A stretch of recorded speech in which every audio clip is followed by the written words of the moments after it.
June 6, 1944. 13 miles off Tawi Tawi, Philippines.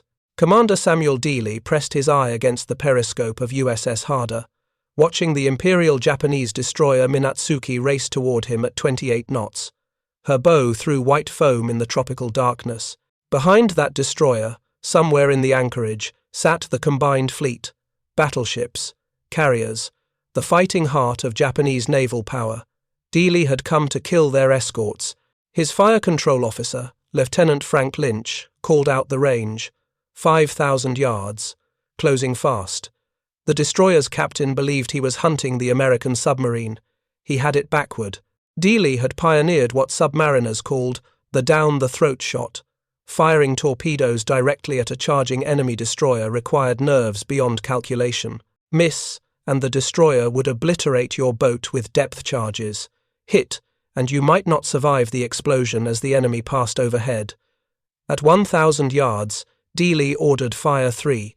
3 Mark 14 torpedoes leaped from Harder's bow tubes. He crash-dived immediately.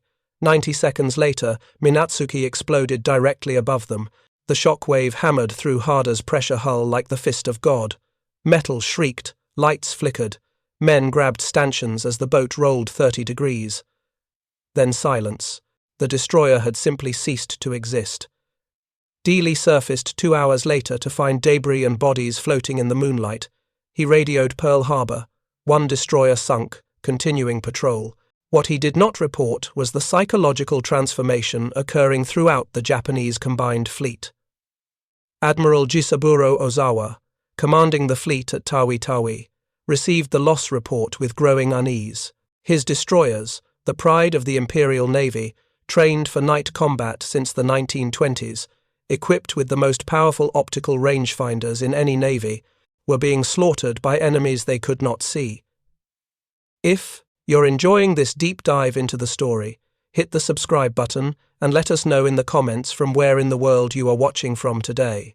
3 days later, USS Harder returned to the same hunting grounds. Dealey had developed a taste for destroyer killing. On June 9th, he located 2 more destroyers patrolling off Tawi Tawi, Hayanami and Tanikaze. Both were modern ships, the Yugumo class, 2,700 tons, 6 5-inch guns, 8 torpedo tubes carrying the Type 93 Long Lance, the finest torpedo in any navy. None of that mattered. Dealey approached submerged, using the SJ radar's surface search capability even at periscope depth. At 1,400 yards, he fired 4 torpedoes at Hayanami. The first struck under her forward magazine. The explosion lifted the destroyer's bow completely out of the water. She broke in half. 300 yards away, Tanikaze's captain ordered flank speed, charging toward the periscope. Dealey remained calm. He had done this before. At 600 yards, he fired 4 more torpedoes at the closing destroyer. 3 hit. Tanikaze disintegrated in a burst of flame. The pressure wave rocked harder as fragments rained down around the periscope. Lynch, watching through the search scope, reported what he saw. Quote, "The destroyer just exploded. One moment she was there, the next just burning wreckage. I counted 8 hunting him after that. We went deep and they depth-charged us for 2 hours, but we got clear." Dealey's patrol report, filed after returning to Australia, was clinical in its precision. 5 Japanese destroyers sunk in 5 attacks, 16 torpedoes fired, 14 hits, 0 American casualties. Admiral Charles Lockwood, commander of Submarine Force Pacific, read the report twice before believing it. The Japanese Navy's destroyer force, which had dominated Pacific night battles from Tsushima through Guadalcanal, had just met a predator they could neither detect nor destroy.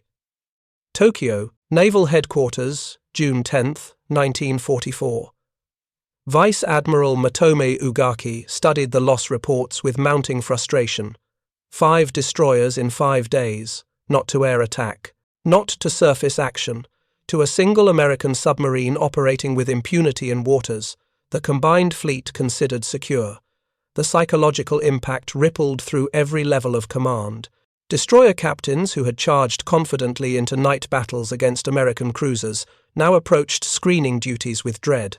Fleet commanders adjusted tactical plans to account for submarine threats they could not counter. Most critically, Admiral Ozawa made the decision that would doom Japanese strategy in the Philippine Sea. On June 11th, 1 day ahead of schedule, he ordered the combined fleet to depart Tawi Tawi. The submarines had made the anchorage untenable. That single decision, forced by Dealey's rampage, disrupted Japanese timing for the coming battle. Fuel consumption increased, coordination suffered, fighter pilots lost training time, all because one submarine commander had demonstrated that American boats could hunt Japan's most capable warships with near impunity. What Ozawa did not understand was that Dealey represented not an aberration but a systematic evolution.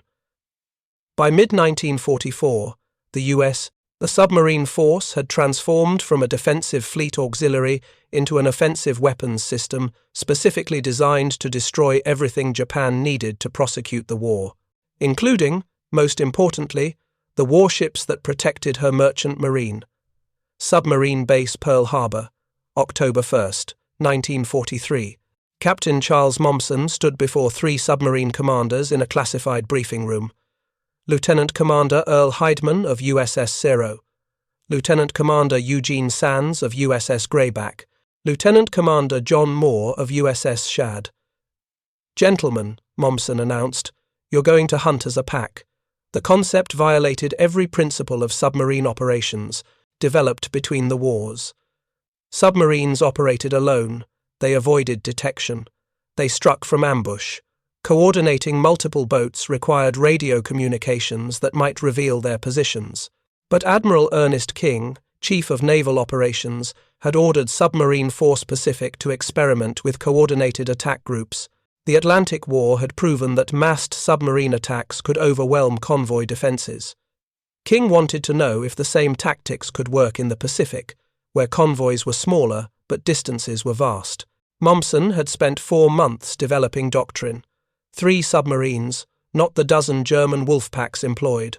No shore-based control. The senior captain commanded from his own boat, strict radio discipline, and critically, focus on coordination, not concentration. German Wolfpacks gathered around convoys, then each boat attacked independently. American groups would coordinate their attacks, using multiple boats to create crossfire situations no escort could counter. The first patrol demonstrated both promise and problems. Mommsen's pack, designated Coordinated Attack Group 1, departed Midway on October 1st, 1943. They reached their patrol area off Truk, the Japanese Gibraltar, on October 12th. On October 15th, Zero detected a convoy. 4 cargo ships, 2 escorts. Mommsen maneuvered his 3 boats into attacking positions using careful radio procedure and patience. Just before midnight, all 3 boats surfaced simultaneously. They attacked from different bearings, firing 19 torpedoes in 4 minutes. The escort commanders never determined how many submarines they faced. Radar contacts appeared from multiple directions. Torpedoes struck from impossible angles. By the time the escorts organized a counterattack, all 3 American boats had submerged and escaped. Post-action analysis credited the pack with 3 cargo ships sunk, 2 escorts damaged, 0 American boats detected before the attack. The tactical success, though modest, proved the concept viable. More importantly, it demonstrated that American boats could coordinate without being detected, could attack simultaneously from multiple positions, and could overwhelm Japanese escorts that had been specifically designed to defeat submarine attacks. Submarine Force Pacific Headquarters, Pearl Harbor, December 1943. Admiral Lockwood reviewed the results of the first 3 coordinated attack groups with growing enthusiasm. The statistics told a compelling story that would eventually reshape American submarine operations. Individual submarines operating alone in the Pacific sank on average 2.3 ships per patrol. Coordinated attack groups sank 3.7 ships per patrol. That represented a 60% increase in effectiveness, with no increase in submarines lost. The mathematics were irrefutable. If Lockwood deployed his boats in packs rather than individually, he could multiply the total tonnage sunk without building additional submarines. Moreover, the Wolfpacks provided mutual support. If one boat was depth-charged, the others could attack the escorts, relieving pressure. If one boat exhausted its torpedoes, others could continue the attack. If one boat detected a convoy, all three could attack simultaneously. The tactical flexibility proved invaluable. By January 1944, Lockwood had authorized 15 coordinated attack groups. By June, that number would exceed 40. Each pack received a nickname reflecting its commander: Blair's Blasters, Park's Pirates, Whitaker's Wolves, Ben's Busters. The names became legendary among submariners, representing elite hunters operating beyond the reach of any surface force. What made this transformation possible was technology Japan simply did not possess. American submarines carried the SJ surface search radar, manufactured by Raytheon, that could detect ships at 15 nautical miles in any weather. The Japanese had nothing comparable. Their destroyers and escorts relied on optical detection, powerful binoculars that required clear weather, and trained observers. On a moonless night or in heavy rain, Japanese lookouts were effectively blind. American radar saw everything. The tactical implication was devastating. American submarine packs could detect convoys long before the convoys detected them. They could maneuver into optimal attack positions while remaining completely undetected. They could track escort movements in real time, coordinating their attacks to exploit gaps in the defensive screen. And they could do all of this from ranges where Japanese countermeasures were completely ineffective. Electric Boat Company, Groton, Connecticut, March 1943.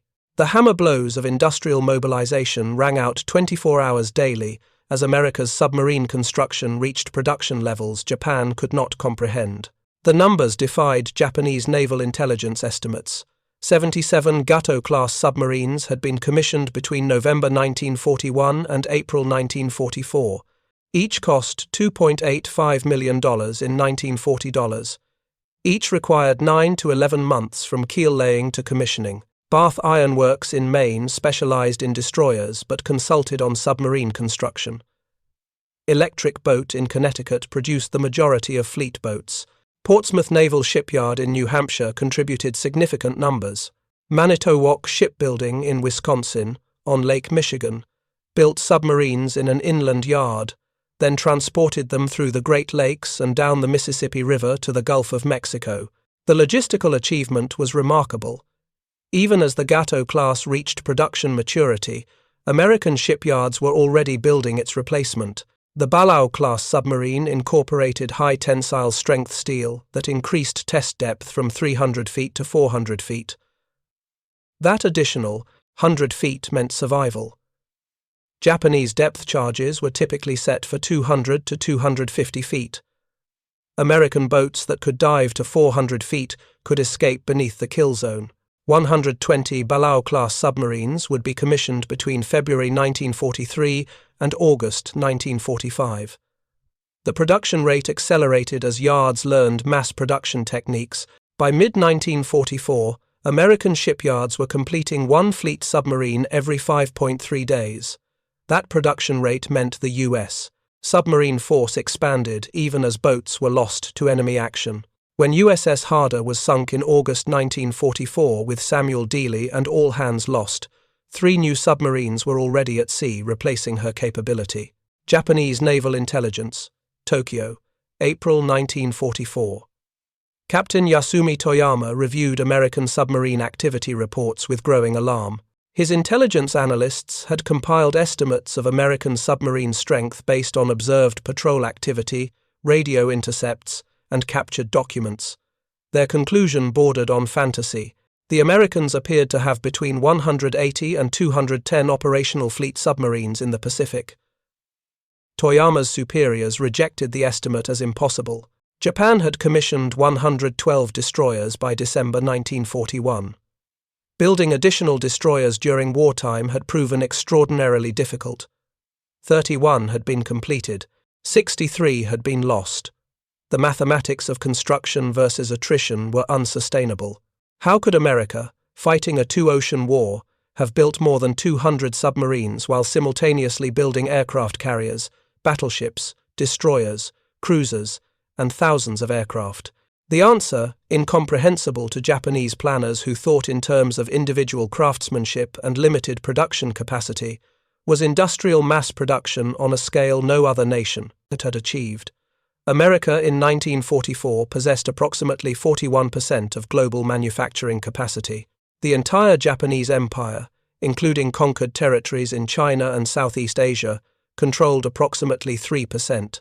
That 13-to-1 advantage in industrial output translated directly into weapons production, where Japanese shipyards built submarines and destroyers one at a time, using highly skilled craftsmen to hand-fit components. American yards used assembly line techniques. Components were standardized. A part manufactured in Wisconsin would fit perfectly on a submarine built in Connecticut. Welding replaced riveting, reducing construction time. Prefabricated sections were assembled rather than built in place. The result was submarines of equal or superior quality to Japanese boats, produced at 15 times the rate, with half the man-hours required. That industrial advantage, more than any tactical innovation or technological breakthrough, ensured American victory in the submarine war. Japan could train excellent submarine commanders, could develop superior torpedoes, could design innovative tactics. None of it mattered if America could replace every lost submarine with 3 new ones before Japan could replace a single destroyer. Philippine Sea, June 10, 1944. While Samuel Dealey hunted destroyers off Tawi Tawi, 3 American submarines operated as a coordinated attack group 200 miles to the east. USS Albacore, USS Bang, and USS Finback, designated Parks Pirates after their group commander Captain Lewis Parks, had been tracking a Japanese task force for 18 hours. Parks, commanding from Albacore, maintained radio contact with his other 2 boats using brief coded transmissions. The Japanese detected nothing. Their radio direction finding equipment was inadequate. Their radar warning receivers were non-existent. The American boats stalked them electronically invisible. At 08:30, Parks detected the main body: battleships, Yamato and Musashi, 3 fleet carriers, 7 cruisers, 15 destroyers. This was the mobile striking force, the operational heart of Japanese naval power. Parks maneuvered his 3 boats into a triangle formation, creating overlapping fields of fire that would allow them to attack from multiple bearings simultaneously. The coordination required precise timing and radio discipline. One mistake would alert the Japanese, allowing them to evade or counterattack. At 9:45, Albacore obtained firing position on the carrier Taiho, Japan's newest fleet carrier, 29,000 tons, 60 aircraft, commissioned just 3 months earlier. Commander James Blanchard, Albacore's captain, fired 6 torpedoes from 4,000 yards. The spread was perfect. 1 torpedo struck Taiho on her starboard side, rupturing an aviation fuel tank. The damage seemed minor. The carrier maintained speed and flight operations. No one aboard Taiho understood that aviation fuel was slowly vaporizing into her unventilated compartments. 7 hours later, a single spark ignited the accumulated fumes. The explosion blew the carrier's hangar deck through the flight deck. Taiho sank in minutes, taking 1,200 men to the bottom. Blanchard never saw the final destruction. Albacore had submerged immediately after firing, evading 8 destroyers that searched for her without success. While Albacore engaged Taiho, Finback positioned herself ahead of the Japanese formation. At 10:20, Commander Lawrence Edge detected a second carrier, Shokaku, approaching at 25 knots. Shokaku was a veteran of Pearl Harbor, Coral Sea, and Santa Cruz. She had survived multiple battles through superior damage control and excellent seamanship. Edge fired 4 torpedoes from 3,000 yards. 3 hit. The first struck forward, the second amidships, the third aft. Shokaku's magazines detonated. She sank in 4 hours despite heroic damage control efforts. 800 men died. The coordination between Albacore and Finback created a tactical situation impossible for Japanese commanders to counter. Two submarines attacking from different bearings meant escorts could not concentrate on either threat. Depth charging one submarine allowed the other to attack with impunity. The Japanese destroyer screen, designed to protect against single submarine attacks, collapsed against coordinated assaults. Bang! The third boat in Park's group detected cruisers attempting to rescue survivors from Shokaku. Commander Anton Gallagher maneuvered to attack but was driven deep by aggressive depth charging. The three submarines regrouped 50 miles from the battle area, having accomplished what no surface force had managed. They had sunk 2 fleet carriers in 4 hours, using 12 torpedoes, without suffering any damage. Admiral Raymond Spruance, commanding the 5th Fleet, received Park's patrol report with satisfaction. The Battle of the Philippine Sea, which would become known as the Great Marianas Turkey Shoot, had begun with submarine attacks that crippled Japanese carrier strength before the first aircraft launched. The psychological impact on Japanese commanders was profound. Their carriers, supposedly protected by the finest destroyer screen in any navy, had been destroyed by enemies they never detected. The submarines had approached undetected, attacked successfully, and escaped without being engaged. Japanese anti-submarine doctrine, which assumed visual detection of surfaced submarines or periscope wakes, simply did not account for boats that attacked from beyond visual range using radar and coordinated tactics. Mare Island Naval Shipyard, California, July 1944. Lieutenant Commander Lawson Ramage took command of USS Parsh with orders to join a coordinated attack group operating in the South China Sea. Parsh, a Barlow-class submarine commissioned in November 1943, represented the technological peak of American wartime submarine design. She displaced 2,040 tons submerged. Her 4 General Motors 16-cylinder diesel engines could drive her at 20 knots on the surface.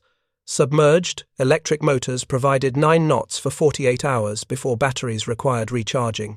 Her pressure hull, built with high tensile strength steel, could withstand pressures at 400 feet, though captains routinely took their boats deeper when evading depth charges. Parche carried 24 Mark 14 torpedoes in her 10 tubes and reload racks. The Mark 14, after 2 years of technical problems, had finally been fixed. The depth-keeping mechanism worked. The magnetic exploder was reliable. The contact exploder detonated consistently. In early 1944, the Mark 14 became the weapon it had been designed to be. Ramage's orders directed him to rendezvous with USS Hammerhead and USS Steelhead off the coast of French Indochina. The 3 boats would form a coordinated attack group targeting Japanese convoys between Singapore and Manila. Intelligence reports, derived from broken Japanese codes, indicated multiple large convoys would transit the area in late July.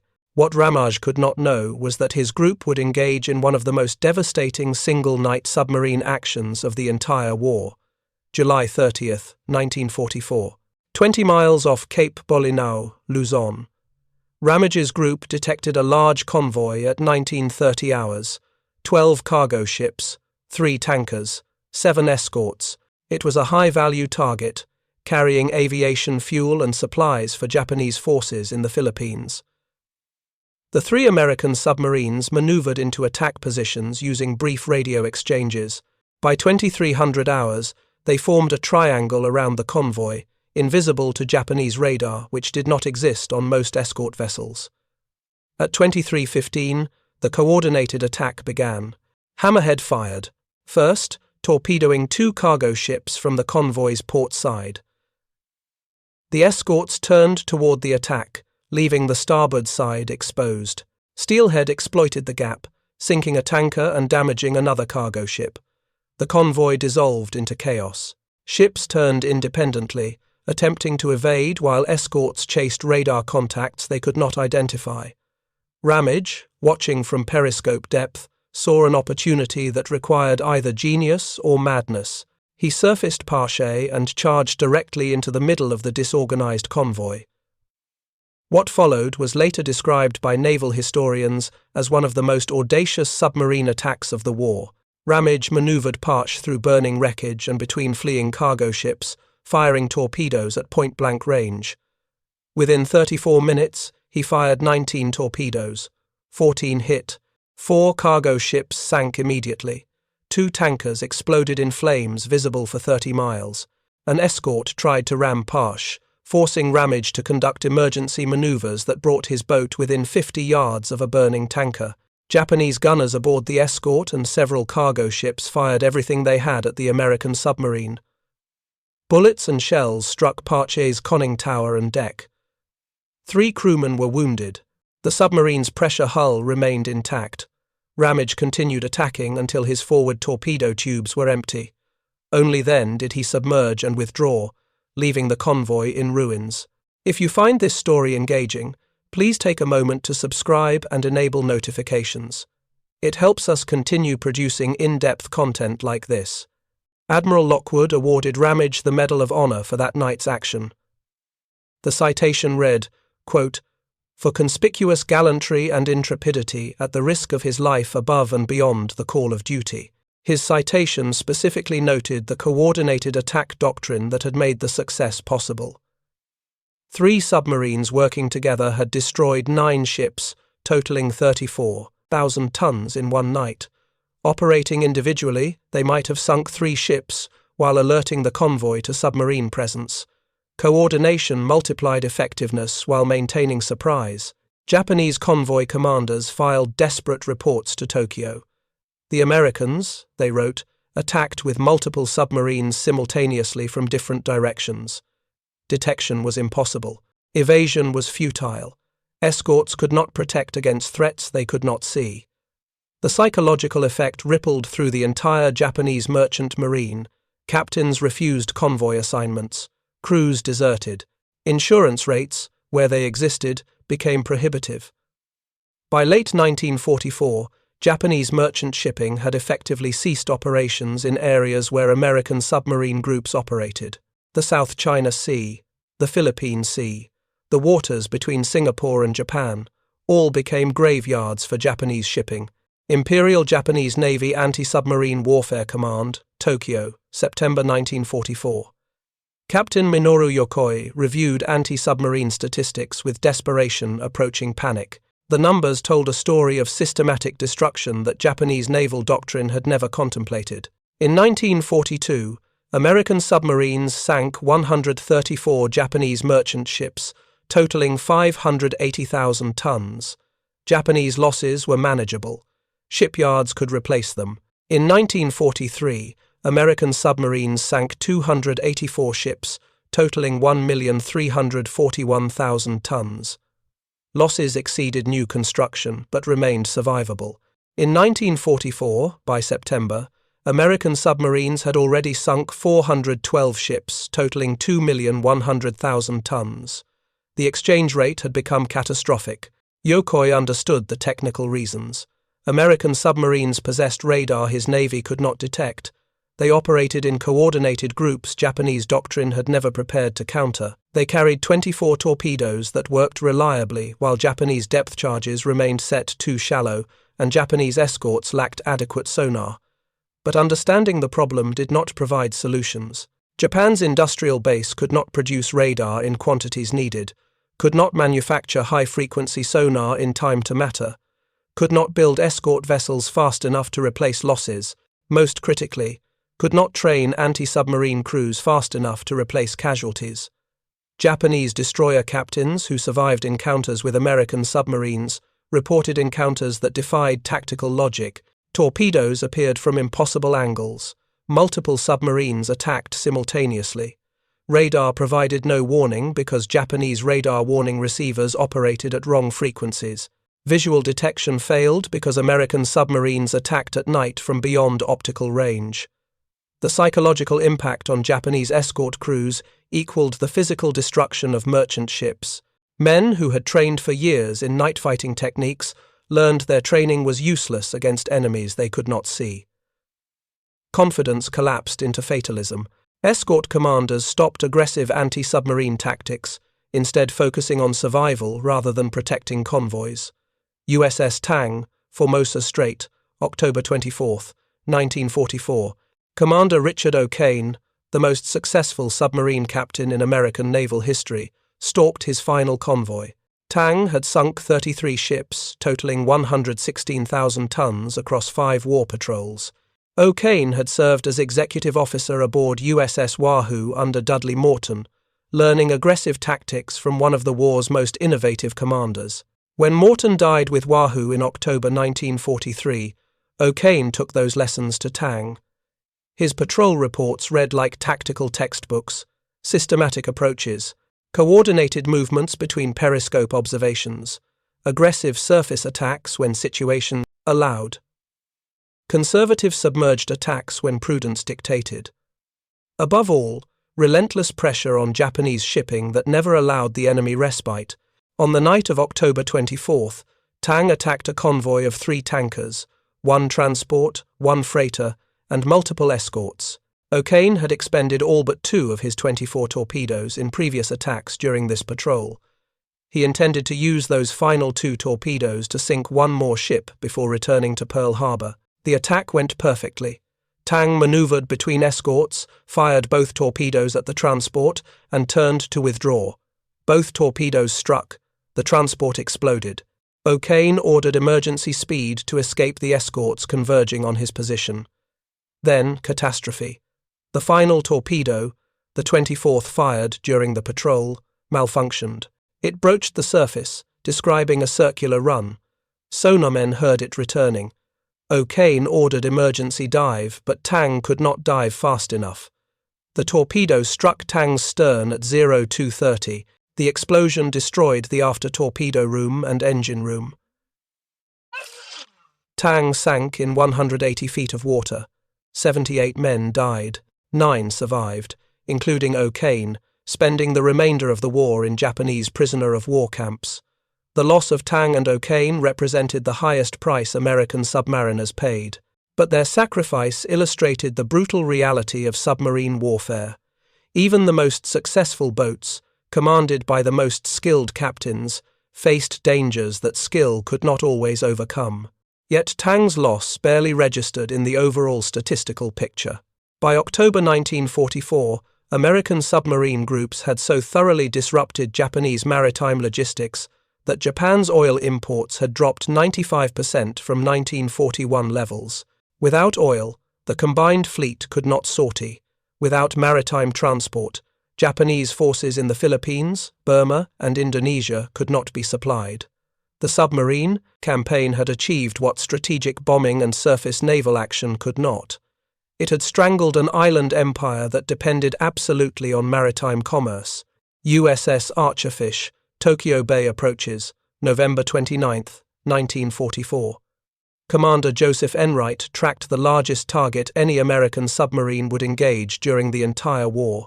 The carrier Shinano, 65,000 tons, the largest carrier in any navy, converted from a Yamato-class battleship hull.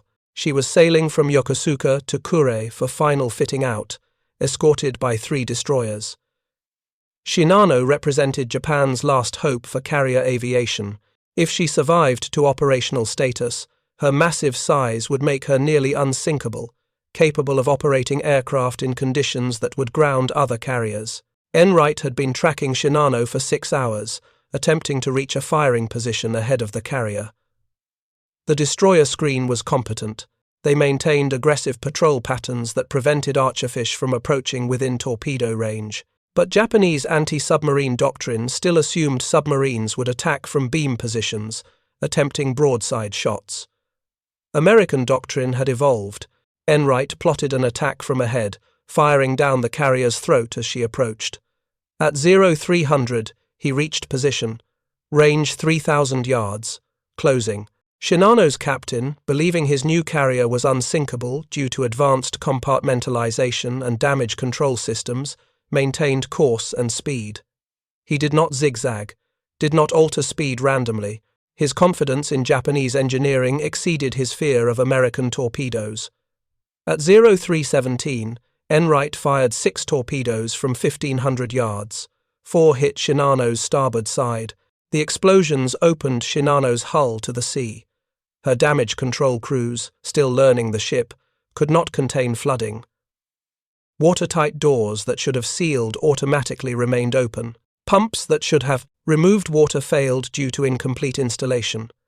Shinano sank 7 hours after being torpedoed, taking 1,200 men to the bottom.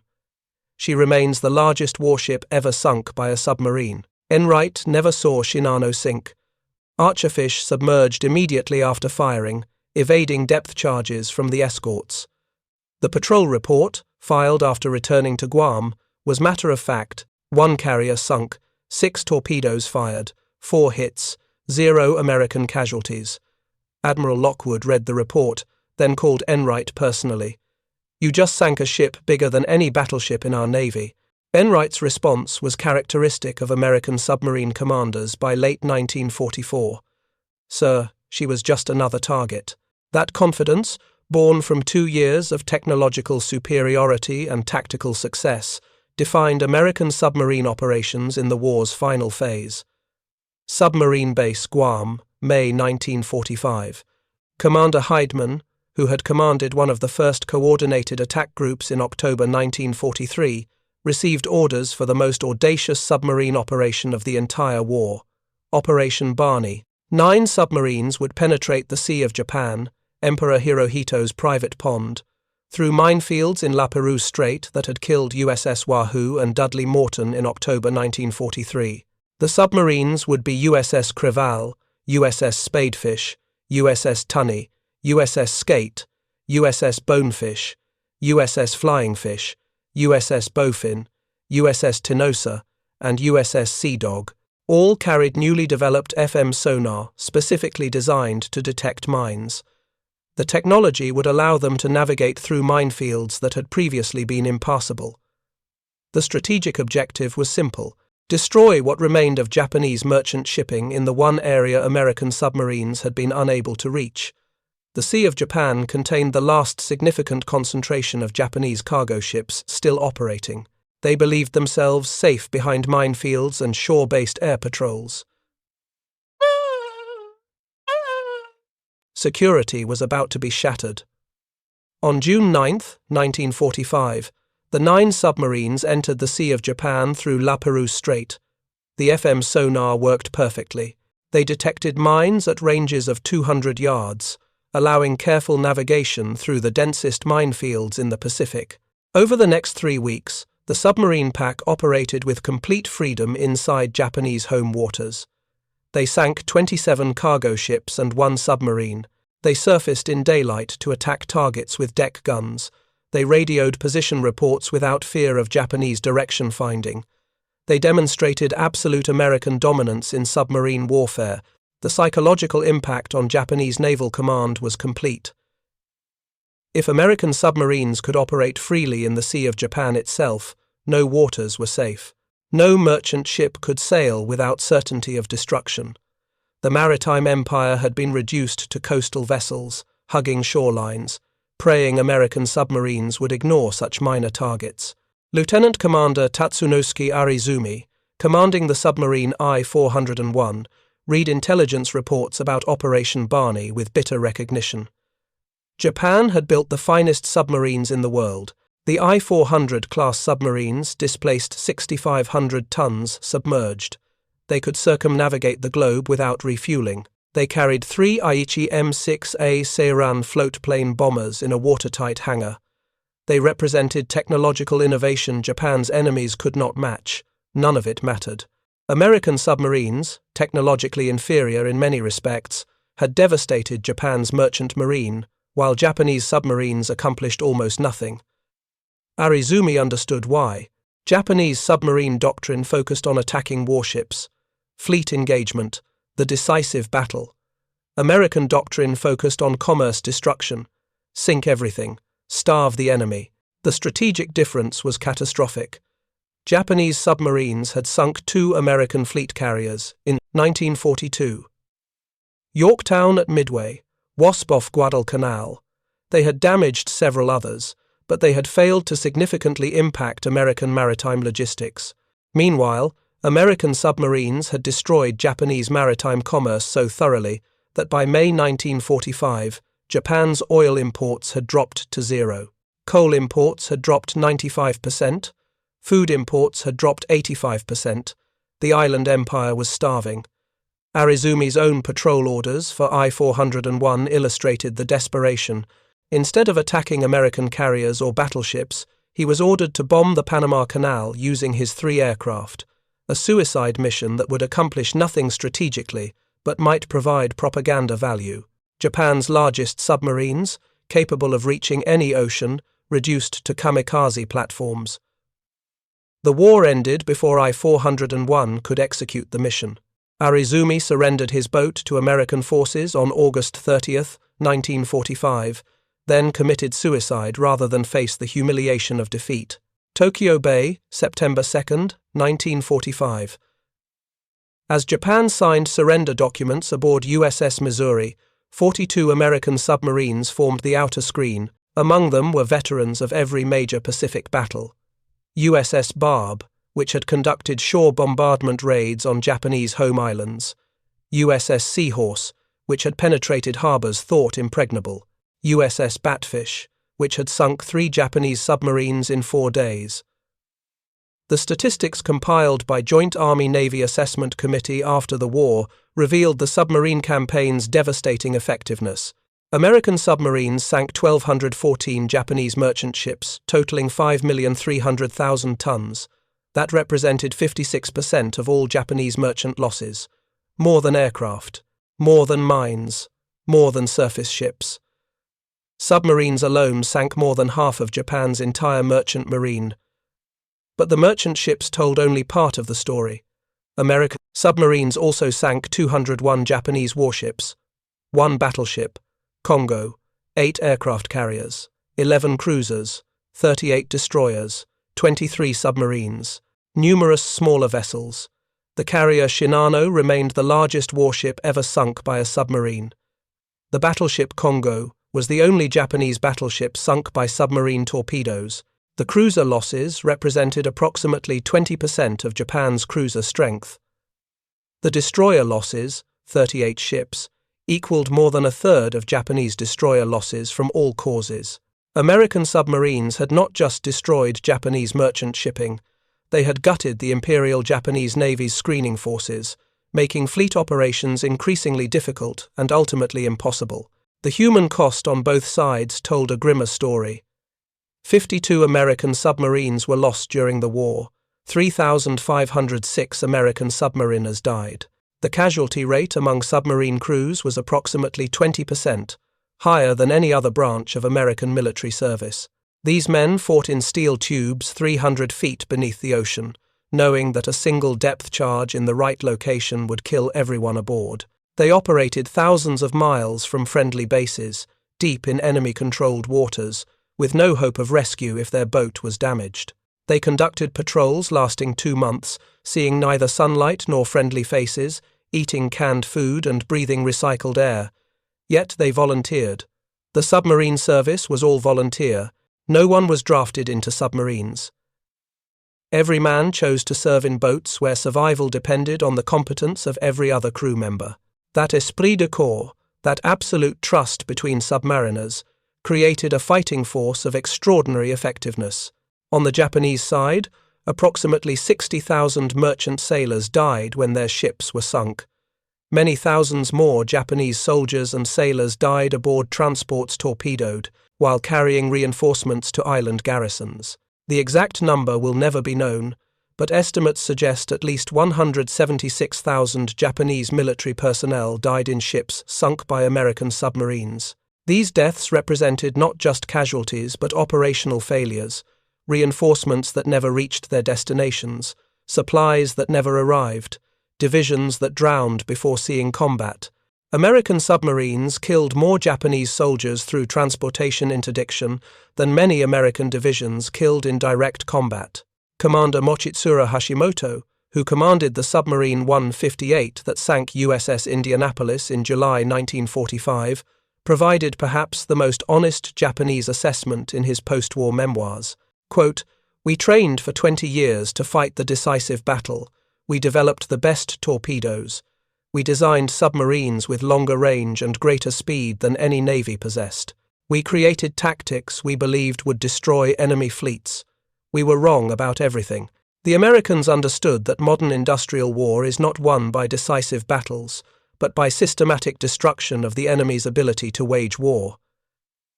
Their submarines did not seek glorious combat against our fleet. They sank merchant ships, tankers, cargo vessels, supply ships. They strangled our empire. We lost the war not because our submarines were inferior, though they were not, but because we fundamentally misunderstood what submarines should accomplish. By the time we recognized this error, it was too late. Our merchant marine was destroyed. Our oil tanks were empty. Our factories were idle. We had lost the economic war before the military war ended. Hashimoto's analysis, written in 1954, reflected understanding that came too late. Japanese naval doctrine, built around Mahanian concepts of decisive fleet engagement, never adapted to the reality that modern warfare was fundamentally economic. Destroy the enemy's economy and his military must collapse. American submarine doctrine, developed pragmatically during the war, understood this instinctively. The technological advantages that enabled American success were systematic rather than revolutionary. American submarines did not possess dramatically superior torpedoes. The Mark 14, after its problems were fixed, was adequate but not exceptional. Japanese Type 95 torpedoes actually had superior range and larger warheads. American submarines did not dive deeper than Japanese boats. Many Japanese submarines could reach depths comparable to American fleet boats. American submarines were not significantly faster. Some Japanese submarines exceeded American surface speeds.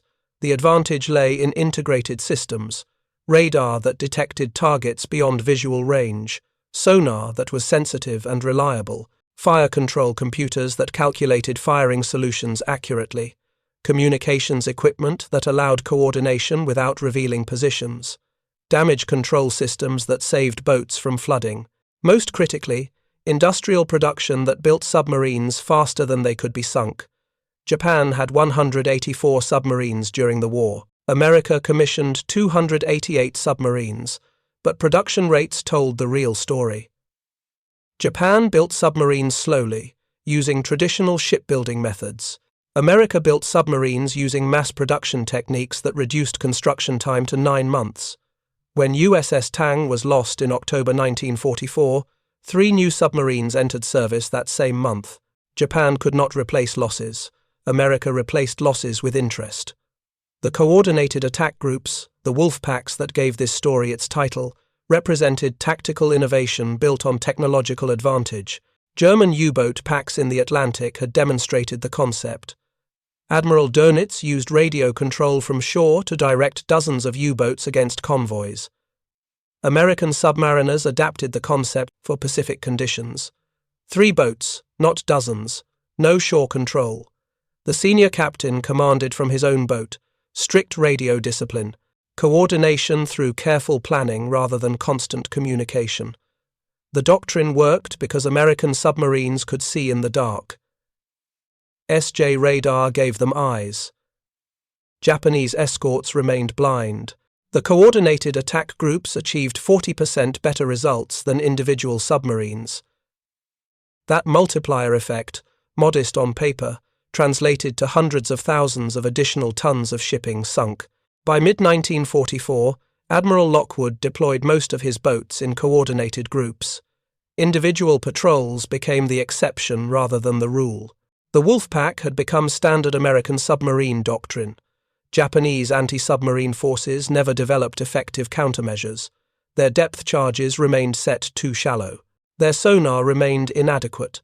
Their radar warning receivers could not detect centimetric frequencies American radar used. Their doctrine assumed visual detection that American technology made obsolete. By late 1944, Japanese escort commanders understood they faced an enemy they could neither detect nor destroy.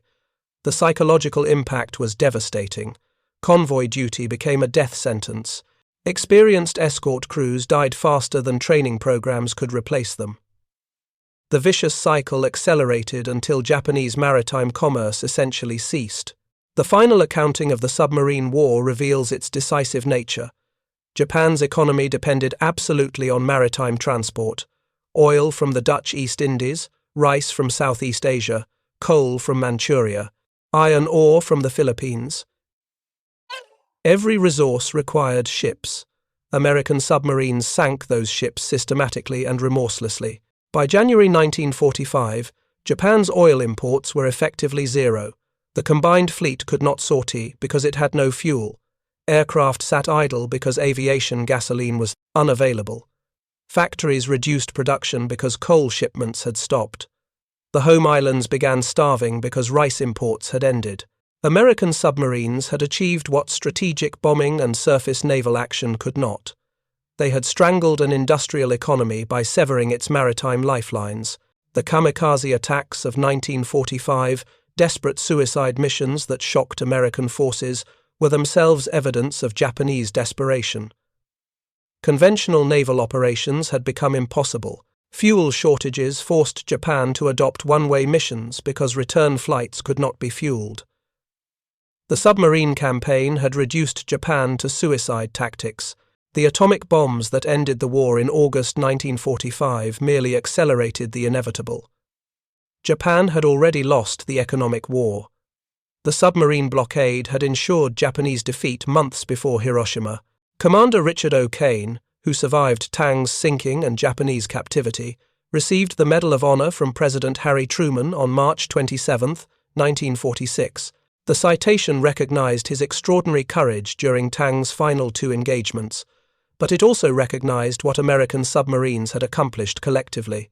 Quote, "The officers and men of the United States Submarine Force demonstrated courage and skill that contributed decisively to victory in the Pacific War.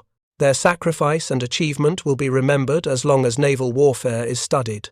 Samuel Dealey, killed when USS Harder was depth-charged in August 1944, received a posthumous Medal of Honor for his destroyer-killing rampage in June 1944. His widow accepted the award from President Truman on November 15, 1945. The citation noted that Dealey's attacks had forced Admiral Ozawa to abandon Tawi Tawi anchorage prematurely, disrupting Japanese timing for the Battle of the Philippine Sea. One submarine commander's aggressive tactics had influenced the outcome of the largest carrier battle in history. Lawson Ramage, who charged Pache through the middle of a Japanese convoy while under fire, received the Medal of Honor for that night's action in July 1944. His citation specifically mentioned the coordinated attack doctrine that had made the success possible. The awards recognized individual courage, but the submarine campaign's success resulted from systematic excellence, technological advantage, industrial production, tactical innovation, coordinated operations, aggressive commanders, skilled crews, all combined to create a weapon system that destroyed Japanese maritime power completely and irreversibly. The lessons learned from the Pacific submarine campaign influenced naval doctrine for decades. The coordinated attack group concept evolved into modern submarine squadron operations.